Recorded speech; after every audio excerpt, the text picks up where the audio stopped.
శకం ప్రారంభం కాబోతుందా తెలుగుదేశం పార్టీలో? ఇది జూన్ 4వ తేదీన తేలిపోబోతుంది. ఇప్పుడు ఈ తర్జన భర్జన అయితే తెలుగుదేశం పార్టీలో చాలా స్పష్టంగా కనిపిస్తుంది. ఎందుకంటే నారా లోకేష్ 2009 నుంచి టీడీపీ ఎన్నికల రాజకీయాల్లో ఉన్నారు. అయితే ఆయన అప్పట్లో తెరచాటును ఉంటూ వచ్చారు.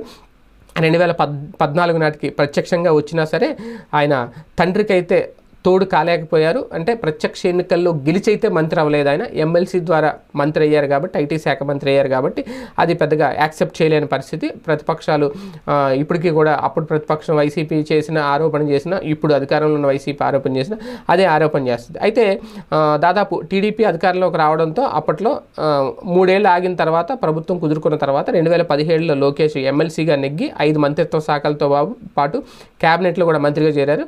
ఆయన ఐటీ మంత్రిగా అప్పట్లో కీలక పాత్ర పోషించారనేది, అలాగే పంచాయతీరాజ్ శాఖలో కూడా కొంత ముద్ర అయితే వేసుకున్నారు. 2019 ఎన్నికల్లో ఆయన ఓటమి పాలయ్యారు. అప్పుడు